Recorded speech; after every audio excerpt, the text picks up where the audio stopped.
Hello guys, welcome back to Star Wars Knights of the Republic, the Sith Lords, and we're here on the Ebon Hawk. We just survived that attack. What does it look like outside? Yeah, we just survived that attack from... I don't even remember what they were called now. But they just invaded the Ebon Hawk, basically, and we murdered them all. I think we pretty much... Well, let's talk to Handmaiden. See if she remembers anything from the attack, because Kreia knocked her out, didn't she? Let's talk to her. Let's ask her to teach us some fighting moves. I think you are ready for the final tier I wish to teach. You have made much progress. Oh, yay. For this, you may use any melee weapon and any shields you possess, but nothing else. No Jedi saber, and no other items. Okay. We shall begin this final lesson then. Hang on. Oh, well, I'm just gonna do it naked. I'm sorry. Sorry about that. I don't know what was going on. My little bit of coffee. No idea why. Should go for a power attack. I'm probably gonna lose. I don't know how I could lose after hitting her unconscious like that. Yeah, that's what you want.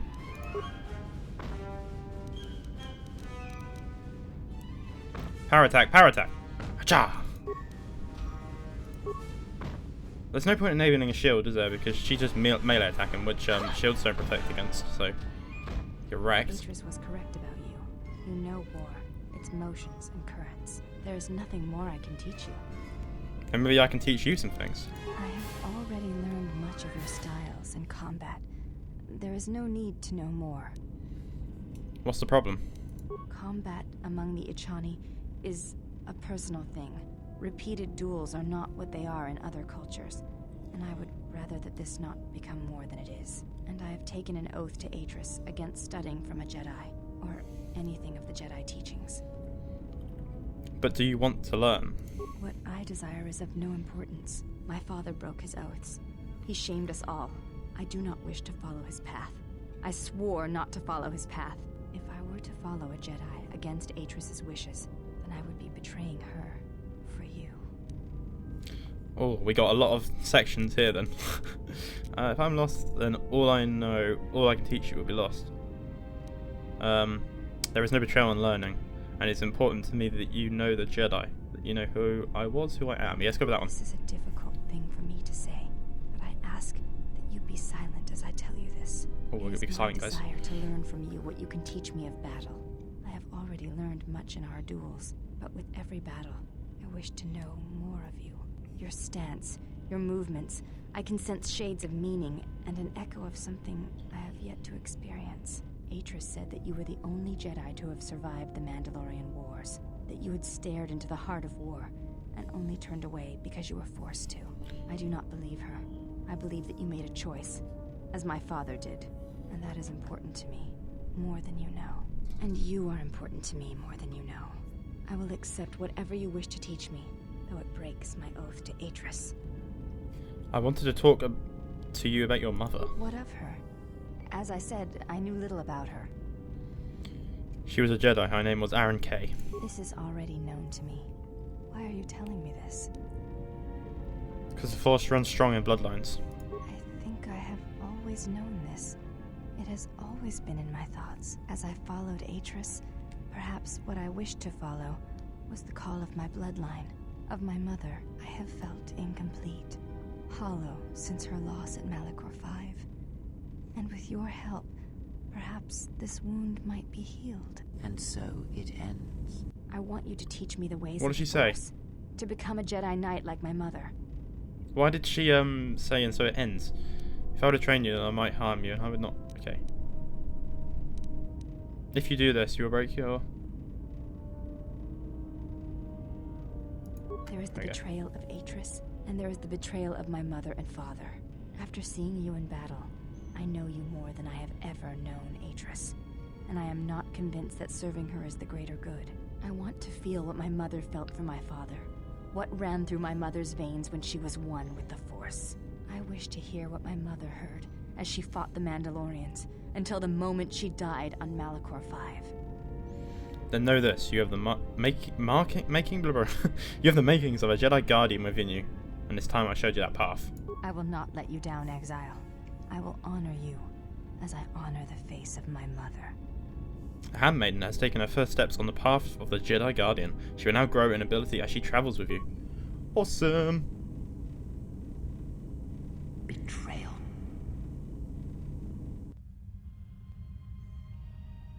Betrayal. Why did she say betrayal? Betrayal. Betrayal. Mistress? She has betrayed me. The last of your sisters has betrayed me. Betrayed us. She is your sister no more. She does not travel with the Exile. Instead, she has chosen to walk the path of the Jedi. Mistress, forgive us, but are you certain? She would not forsake her oath so lightly. It is the truth, and it is done. Do you doubt me? No, mistress. It is you who saved the Jedi upon Dantooine, who have collected their knowledge and hid it here to protect it. But why? How did she fall? It is a sign of his corruption, and perhaps hers as well. He will train her, and she will be flawed.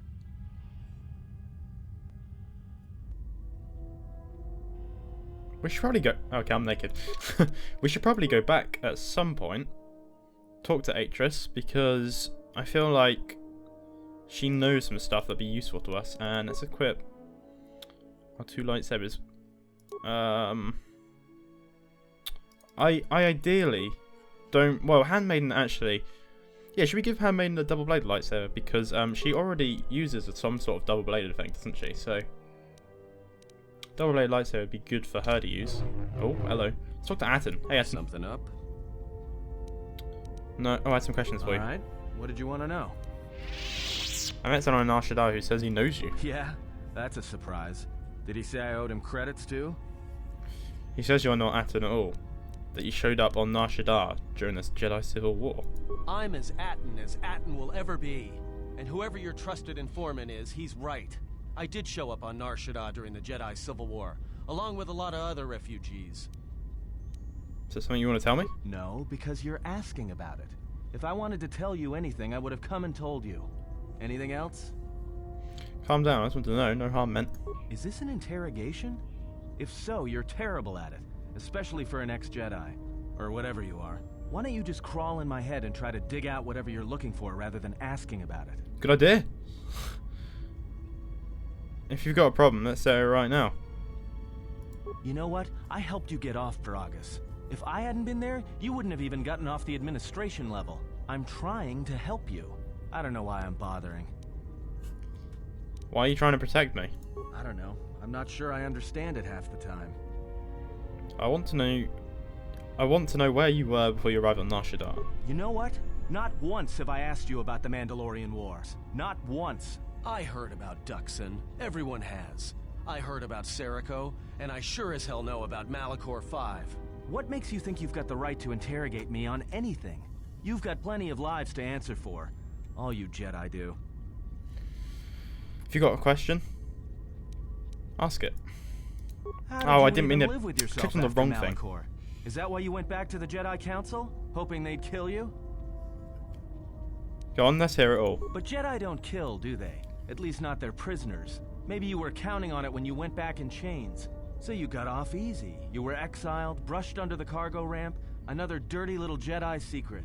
I'll tell you, all those Jedi at Malachor, they deserved it. Every last one of them. There must be some reason you believe as you do. Why? Because Jedi lie, and they manipulate, and every act of charity or kindness they do, you can drag it out squirming into the light and see it for what it is. The galaxy doesn't need Jedi arrogance or Jedi hypocrisy anymore. And that is why the Sith were right. No, don't say that. That's why I'm no longer a Jedi. The Jedi, the Sith, you don't get it, do you? To the galaxy, they're the same thing. Just men and women with too much power, squabbling over religion while the rest of us burn. At least the Sith are honest about what they're killing for. The Jedi are pacifists, except in times of war. They're teachers, except when it comes to telling their students the truth. And when they save you, it's only so you can suffer more. That's not the way of the... But he's pretty much right, let's be honest. If you wish to die, keep talking. I've had enough. Whatever, just leave me alone. I don't know why I'm wasting my time with you anyway. Especially if we're traveling together. Well, don't get too attached to me. I don't like it. Oh wait, I got influence, why not? It's because I'm a deserter. It's what I do. You served in the war? Served in both of them. Against the Mandalorians, before and after Revan, and again, when Revan declared war on the Jedi. I didn't know you were Sith. That's just a name. It's what we did that was important. But it was more than that. You were there. You knew how easy it was to hate the Jedi who sat back in the Republic, evaluating the threat, and watched us die against the Mandalorians. Why did you desert? Because you can't believe in the Republic anymore after the Mandalorian Wars. After Revan, nothing was the same. Right after that final battle at Malachor, I was right there with the rest of the defectors, because it was the right thing to do. The Republic was weak. You were right to turn. That was wrong. You answered war with war. No, it wasn't. We needed the Jedi during the Mandalorian Wars, more than anything. The Mandalorians were slaughtering us by the millions. The millions. You were at Serico, when they turned the Stay-Rib cities into glass craters. At Duro, when Basilisk wardroids rained like meteors onto the orbiting cities. And when the Mandalorians set fire to the Zoxan plains on Ares III. The fires that still burn. Without the Jedi who turned on the Council, without you, the Republic would have lost the war. And we would all be Mandalorian slaves or corpses. Instead, you all became Sith. No.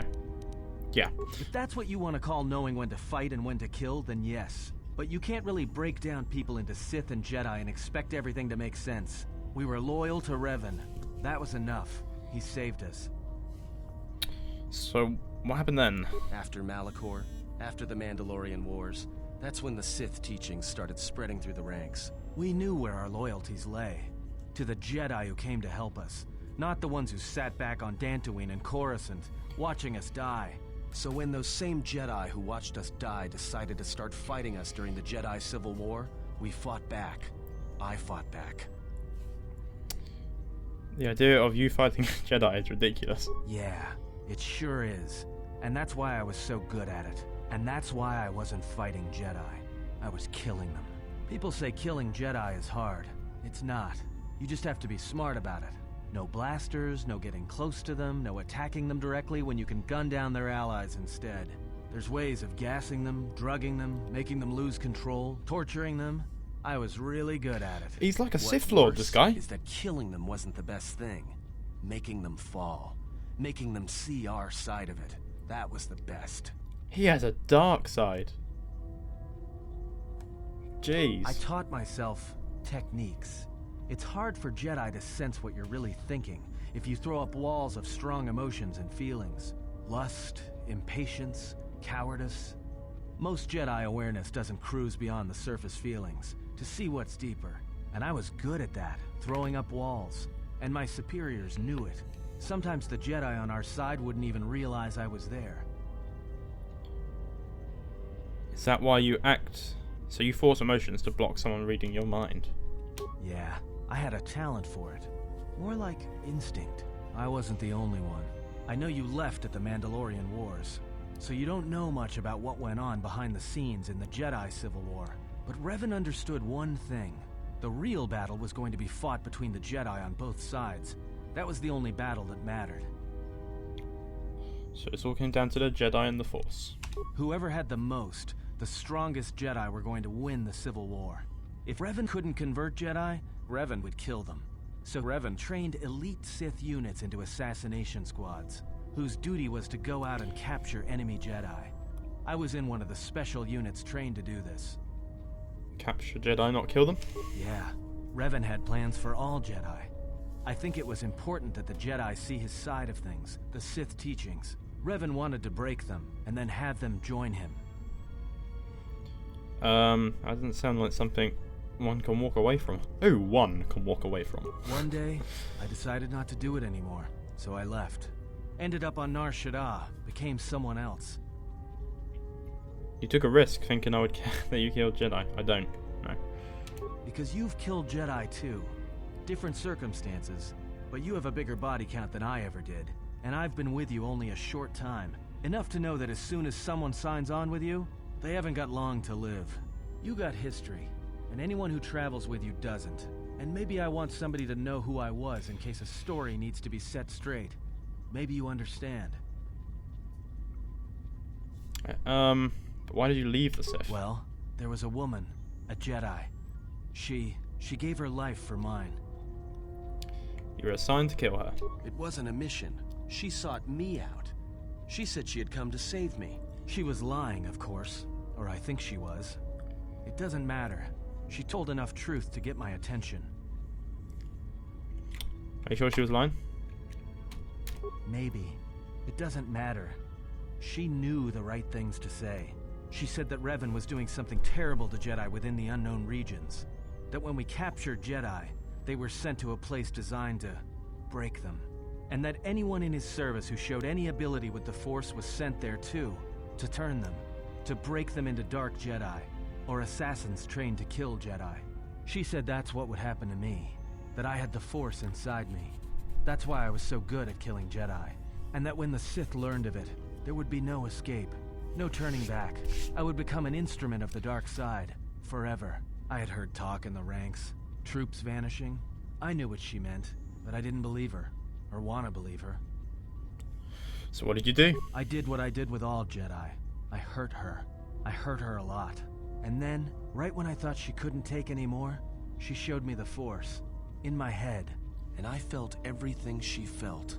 And I heard just an echo of what the Force was. And how what I was doing, I think I loved her. But it wasn't that kind of love. It was the kind of love where you're willing to give up everything for someone you don't even know.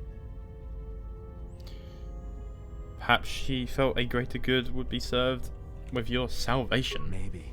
It doesn't matter. I killed her for crawling in my head, for showing me that. But before she opened her mind to mine, my only thought was that I would love to kill her. And at the end, I killed her because I loved her. So what happened to her? In the end, she sacrificed herself to keep my secret, to prevent the Sith from knowing about that touch of the Force inside me. She wasted her life to save me. Me. And I felt her die when she opened her mind. I've killed Jedi, like I said, but I was never there to feel it, to be on the receiving end. And after that, I couldn't stop feeling things. Before, guilt, lust, impatience. It had been orchestrated to get close. Now it all just kept tumbling out, and I couldn't keep doing what I was doing. So I left. I fled with the displaced war veterans to Nar Shaddaa. I lost myself there, until the war came to an end. I wanted no more of Jedi, or Dark Jedi, or the Force. I just wanted to be left alone. And then, I met you on Paragus. And I thought maybe she had saved me so that I could help you. And if I can't, then I have to try. Then I welcome your help. I didn't want to tell you any of this, but I had to. Because if something happens, I can't let you think I was doing it for something other than the past. So let us stand together against the Sith. Once, a Jedi showed me the Force. I heard it. I felt it. At the time, there was too much pain to confront it. Because if I did, it meant I would be changed into something else. Now, I'm not afraid of it anymore. Let's train him. I think that by learning how to use it, I can help protect you. Or at least buy you some time when disaster comes screaming in. I want to learn how to use the Force. I want to learn how to use the Force to help you. Then I will train you, Atton. What must I do? Is there some ritual, or... It's been a very cheesy conversation, I have to say. Silence. You must learn to feel it around you. Feel its currents, its eddies. Eddies? Eddies. Good old Eddie. I don't know what that word is. Listen to the echo of your thoughts, your heart. Separated from war, separated from hate. He's just standing there. Yep. Think of what you felt when you felt the need to help me, to protect me.